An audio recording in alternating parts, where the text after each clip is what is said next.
Assalamualaikum warahmatullahi wabarakatuh. A'udzu billahi minasyaitonir rajim. Bismillahirrahmanirrahim.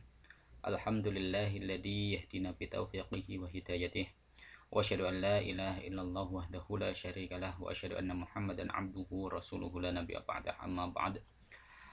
Pada para mahasiswa yang saya banggakan, dalam kesempatan kali ini saya akan menyampaikan terkait dengan hadis dan isu kontemporer. Dalam kesempatan ini, isu kontemporer yang akan saya angkat terkait dengan LGBT. Ya, LGBT. Apa itu LGBT? Nah, sebelum jauh ke sana, saya mengajak kalian untuk memulai pertemuan ini dengan membaca suratul Fatihah dengan harapan semoga kita diberikan ilmu yang manfaat dan berkah oleh Allah Subhanahu wa taala. Ala hadinihi al-Fatihah. A'udzubillahi minasyaitonirrajim. Bismillahirrahmanirrahim. Ar-Rahmanirrahim. Iya kan.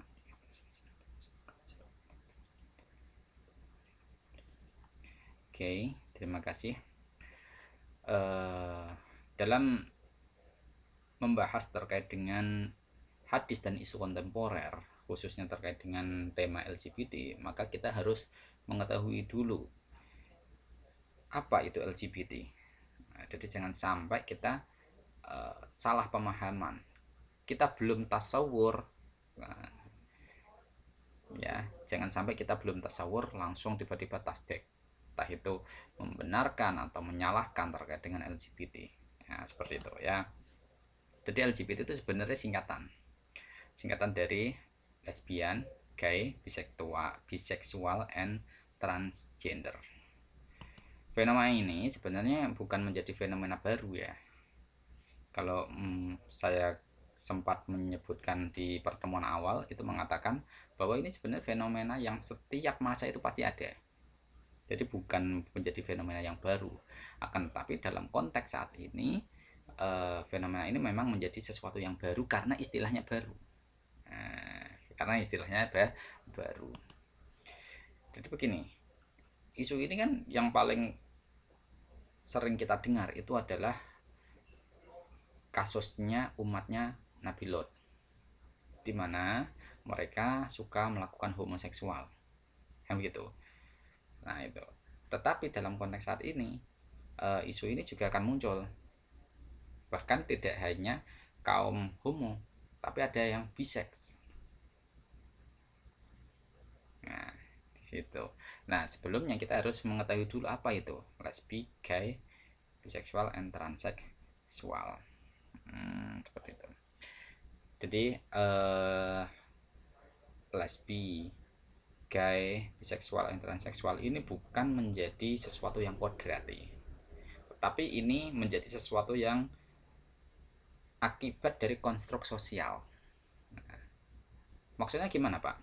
Jadi begini, kalau kodrati itu memang bawaan dia sejak lahir, ya bawaan dia sejak lahir. Sekalipun di dalam Al-Quran menyebutkan kata hunsa, hunsa itu memang dia memiliki dua kelamin, tapi itu bukan berarti dia itu mengalami kelainan seksual dalam konstruk sosial, tidak. Tapi memang dia mengalami hal yang memang apa ya lahiriahnya seperti itu.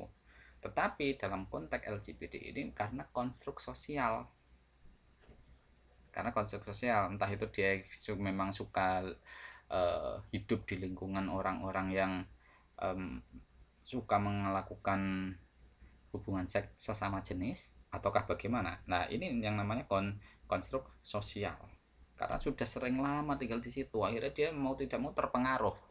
Nah ini konstruk sosial. Nah di situ. Jadi kalau lesbi itu kan sesama perempuan, terus gay itu ya sesama cowok kan begitu.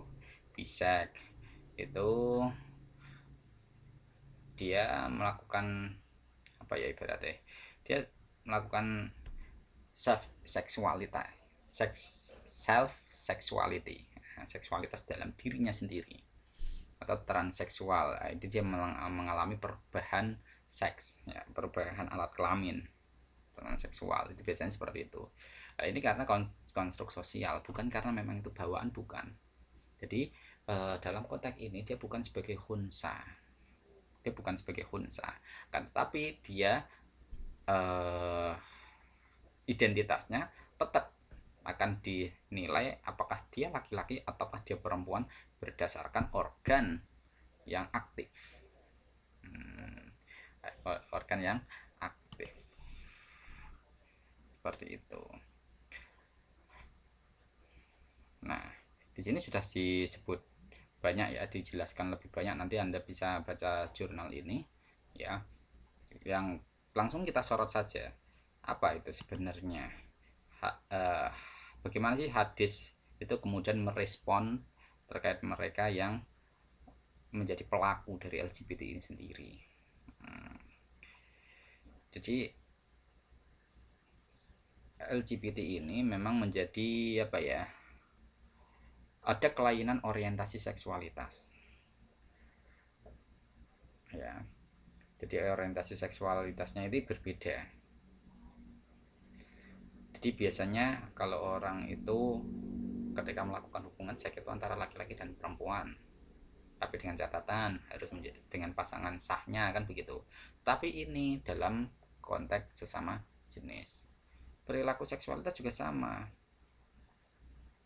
Jadi mereka itu terkadang malah justru respect terhadap yang sesama jenisnya, karena mereka justru merasa nyaman dengan itu. Nah, ini ada penyimpangan perilaku seksual dan identitas dan seterusnya itu. Nah, jadi kalau menurut bahasa agama, kalau kita mengutip pendapatnya Muhammad Abduh, itu perilaku LGBT itu termasuk apa ya, bertolak belakang dengan fitrah kemanusiaan, bisa merusak mentalitas para generasi pemuda, terus bisa merendahkan derajat seorang laki-laki dan seterusnya. Itu Anda bisa sendiri, bahkan sampai bisa mengancam kepunahan, karena reproduksi itu kan bisa terjadi apabila ada hubungan seksualitas antara laki-laki dan perempuan. Disitulah kemudian terjadi pembuahan antara sel ovum dan sperma. Namun kalau dilakukan dalam kelamin yang sama, ini justru akan merusak proses reproduksi sehingga mengancam kepunahan manusia itu sendiri. Nah, seperti itu. Maksudnya itu. Lah, faktor-faktornya banyak sekali ya. Tapi yang jelas menurut saya ini termasuk konstruk sosial lingkungannya. Jadi bukan itu by given yang memang secara kodrati diberikan oleh Allah semacam itu, tidak. Tapi itu memang konstruk sosial. Konstruk sosial ya. Nah, hadisnya banyak sekali ya. Kalau di sini ditampilkan ada sekitar berapa hadis ini? 7 hadis. 7 hadis. Ya. Mulai dari pertama kali la yubashirur rajul ar-rajula walal mar'atal mar'ata, gitu. Jadi jangan sampai seorang laki-laki berjumpa dengan laki-laki, perempuan juga jangan sampai berjumpa dengan perempuan. Nah, man wajadtumuhu ya'malu amala qaumil lut faqatulu al-fa'il wal maf'ulu bihi. Jadi ini lebih keras lagi ini. Jadi siapa yang menemukan perbuatan amalnya kaum Lot, maka bunuhlah. Nah, jadi mereka yang melakukan dan yang diajak melakukan. Jadi pelakunya dan orang yang diajak. Nah, itu loh. Nah, hadisnya yang kedua seperti itu. Yang ketiga itu la'anallahu man 'amila 'amala qaumil lut wa la'anallahu man 'amila 'amala qaumil lut wa la'anallahu man 'amila 'amala qaumil lut. Jadi hadis ketiga ini menyebutkan adanya laknat Allah pada mereka yang melakukan perbuatannya perbuatannya umatnya Nabi Lot. Seperti itu. Terus ada yang keempat, la'ana Rasulullah sallallahu alaihi wasallam al mutasyabbihina min rijal bin nisa wal mutasyabbihati minan nisa birijal.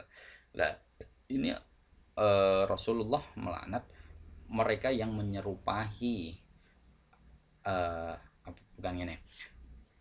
Rasulullah melaknat seorang laki-laki yang menyerupai perempuan dan sebaliknya perempuan yang menyerupai laki-laki. La'anan Nabi sallallahu alaihi wasallam al-muhannatin minar rijal wal mutarajjilati minan nisa. Ini sama. Jadi mereka yang dalam arti apa ya, banci. Jadi orang-orang banci itu termasuk yang orang yang dilaknat. Terus sahakun nisa bainihinna. Nah, dan seterusnya. Qala la'anal Rasulullah sallallahu alaihi wasallam ar-rajula yalbasu libsatal mar'ah. Nah, gitu. Yalbasu libsatar mar'ah wal mar'atu talbasu libsatar rajul. Jadi wong wedok sing nggo pakaiane wong lanang atau wong lanang nggo pakaiane wong wedok itu juga dilaknat oleh Rasulullah sallallahu alaihi wasallam. Nah, ini ada kritik hadisnya di sini, ditampilkan hadisnya.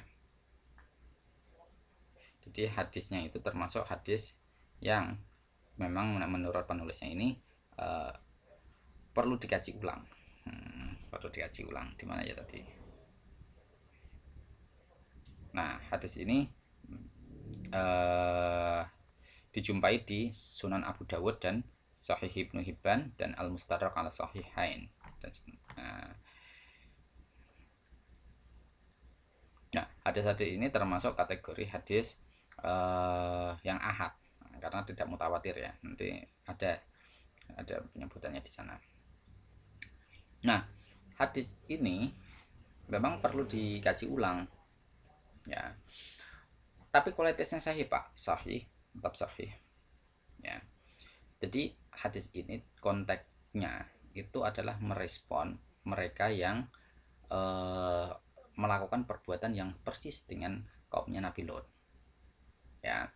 Tapi karena ini konstruk sosial, apakah bisa diterapkan di konteks keindonesiaan Pak, yang dimana masyarakatnya tidak seluruhnya masyarakat Islam?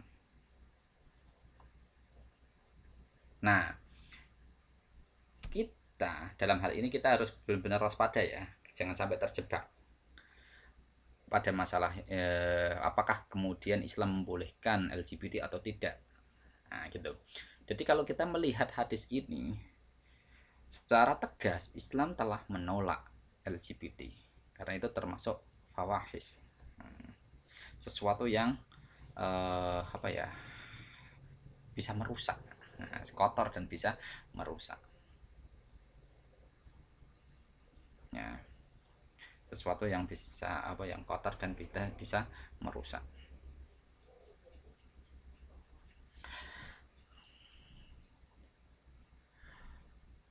Oke. Jadi ini tidak bisa dibenarkan perilaku ini ya. Nah, ini hadisnya banyak sekali nih. Ini sudah disebutkan kompletnya ini ya. Ya, nanti bisa dibaca sendirilah ya. Ada dari riwayatnya Abu Bakar bin Khalad ya, dari riwayatnya Ibnu Majah. Bahkan ini lebih tegas sampai diminta untuk membunuh. Tapi apakah kemudian itu bisa dilakukan di Indonesia? Tidak bisa, karena kita menjadi negara hukum.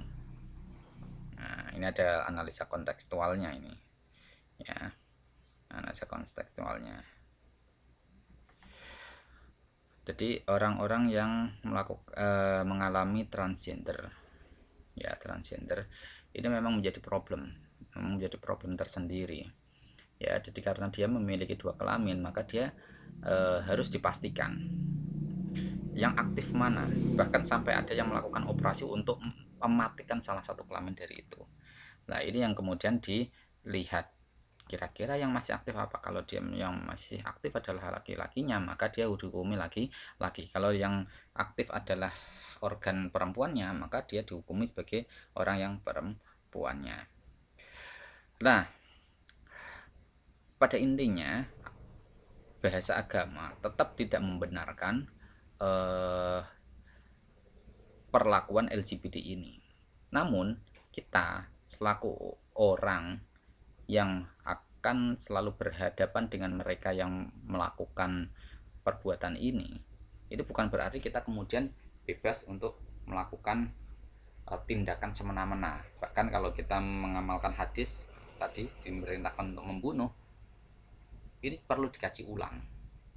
Kenapa kok begitu Pak? Ingat, perilaku LGBT ini bukan karena kodrati, tapi ini karena konstruk sosial, dimana konstruk sosial itu memang benar-benar membutuhkan waktu yang cukup lama untuk memproses menjadi bentuk semacam itu. Nah, karena ini memang mengalami sebuah proses, maka tidak menutup kemungkinan apabila prosesnya ini dikembalikan ke ke keadaan yang normal, keadaan yang semula. Ya, jadi karena ini konstruk sosialnya, kita bisa tetap untuk mengembalikan ini dalam keadaan yang semula, di mana dia masih normal. Sing asale wong lanang ya kudune seneng karo wong wedok, ora mungkin lanang karo lanang atau wedok karo wedok, ora mungkin. Ini bisa disadarkan. Nah, inilah nanti ada peran para psikolog masuk untuk bagaimana dia bisa dibina kembali. Karena kalau kita langsung mengamalkan hadis untuk membunuh, kita menjadi masalah. Kita akan menjadi masalah dalam negara hukum ini, kan begitu. Ini nggak bisa semacam itu. Terus apakah tetap dibenarkan Pak? Tidak dibenarkan. Jadi perilaku LGBT ini termasuk perilaku yang menyimpang. Ya, tapi penyimpangannya ini karena konstruk sosial. Nah, karena sifatnya konstruk sosial, maka untuk dikembalikan lagi, dibina lagi, itu masih tetap bisa. Kecuali ini memang by given, sudah menjadi anugerah oleh Allah, sing wis memang kanggo dekne yang ngono iku ya ora iso diubah, itu nggak bisa. Nah, gitu. Padahal kalau dalam bahasa Al-Quran itu hunsa, wong walu. Kalau ora iso diubah, wis memang kenyataannya kayak ngono kuwi. Tapi kalau itu sebagai konstruk sosial, nah ini tidak menutup kemungkinan untuk dikembalikan sebagaimana sedia kala. Normalnya itu piye di sembian. Apakah kemudian mereka itu pasti masuk neraka, Pak?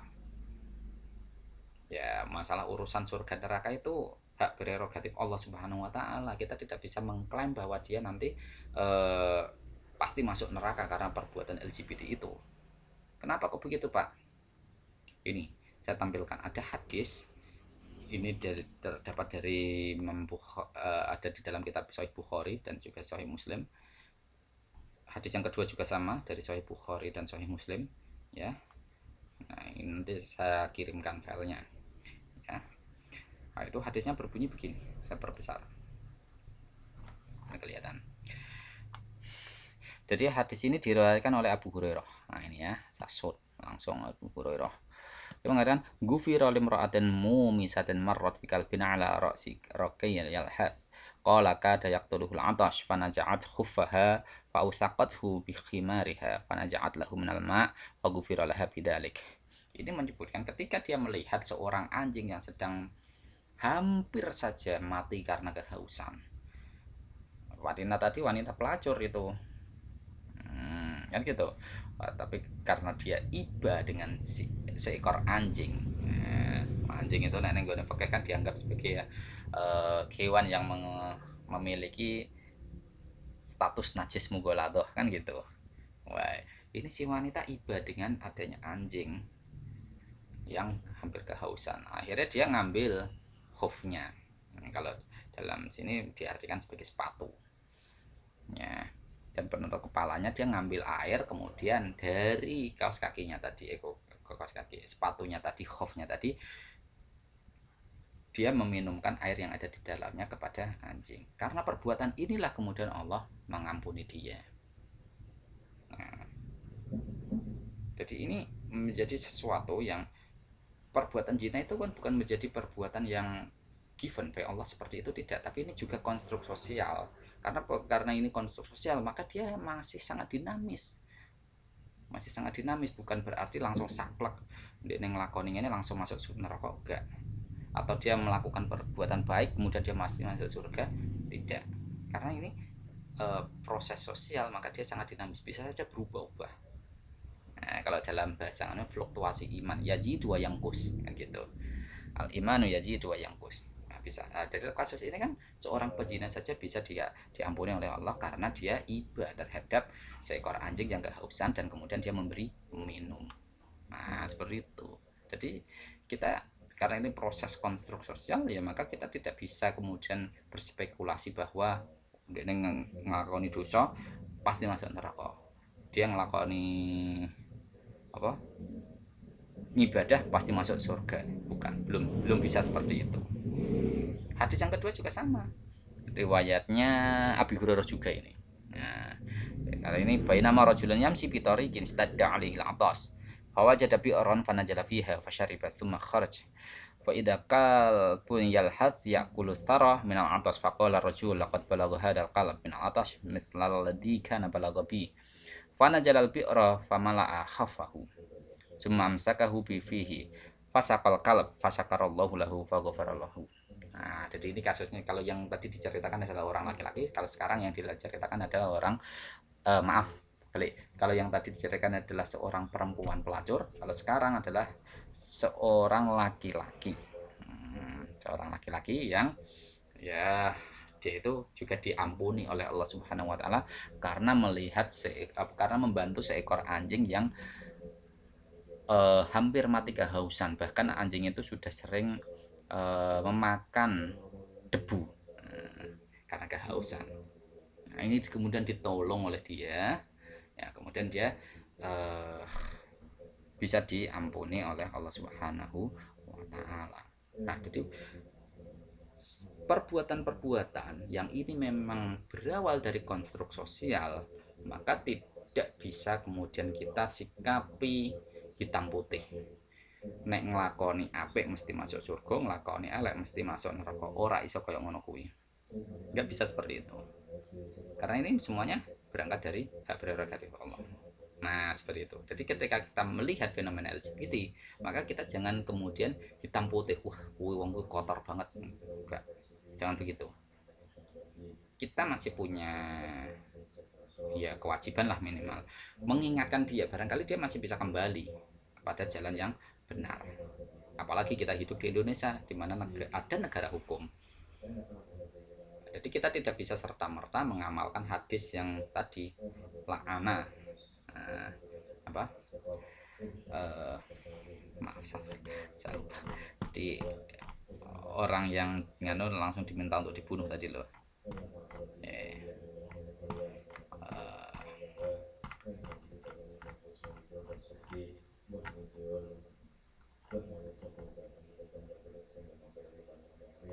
Mana itu tadi?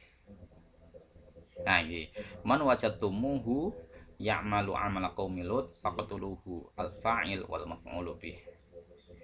Jadi barang siapa dari kalian yang menemukan orang yang melakukan perbuatan kaum Nabi Lot, maka bunuhlah pelaku dan objek dari pelaku itu. Nah, hadis ini nggak bisa diamalkan dalam konteks Indonesia karena kita di negara hukum. Maka bagaimana sikap kita? Sikap kita juga harus intertekstualitas dalam memahami hadis ini. Kita juga mencoba untuk mengambil ibrah dari hadis ini. Hadis yang dimana ada seorang pelacur kemudian diampuni Allah karena dia telah membantu seekor anjing. Nah, dalam konteks ini, jadi barangkali dia bisa berubah, berubah perbuatannya dari perbuatan yang maksiat kemudian menjadi perbuatan yang baik. Nah, barangkali dia bisa berubah seperti itu. Nah, gitu ya. Jadi ketika kita melihat seperti itu, ya ini karena memang konstruk sosial. Nah, penekannya di situ. Ya. Nah, ini yang dapat saya sampaikan. Silakan nanti kalian membuat respon terhadap apa yang saya jelaskan ini. Anda boleh setuju, boleh tidak, yang jelas disertai dengan argumentasi yang reasonable. Nah, itu bisa dipertanggungjawabkan. Nah, gitu. Oke. Sekian dari saya, akhirul kalam. Wassalamualaikum warahmatullahi wabarakatuh.